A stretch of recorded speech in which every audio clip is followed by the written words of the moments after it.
So here's why improving education is so different from everywhere else. In education, the only way to improve is to stop people doing good things to give them time to do even better things. Very few teachers do anything that actually harms student achievement. So if that's the case, the only way to give teachers time to work on getting better is to stop them doing good things. And what is interesting, of course, is they resist even that. Because I say to teachers, I think you're spending too much time marking. And they say, are you saying what I'm doing is no good? No, marking is good. But just think that a different use of that time could have resulted in even more student learning. And that's the challenge, I think. That's why we need leadership from heads and from governing bodies. We need people to be saying, it's okay not to do this. Not because it's bad, but because there's a better use of the time. And because people aren't willing to say that, there's a lot of dishonesty around, and fundamentally nothing gets changed. So we have to be upfront and say, this isn't going to get marked. Not everything is going to get marked.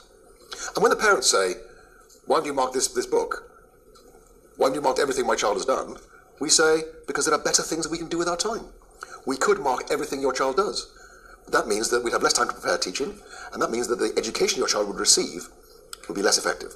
So the really challenging thing for leaders in schools is to create this culture where people accept that it's not laziness, that not everything gets marked. We can't do everything in schools. We can't mark all children's work and spend time planning. What we can do is to think carefully and explicitly about the trade-offs. So this extra hour, is it better to give it to marking or is it better to give it to collaborative planning? I don't know what the answer is. It may be different in different schools. But the important point is, I think that the reason people find stopping doing stuff so hard is because they still haven't really grasped the idea that you've got to stop doing good stuff.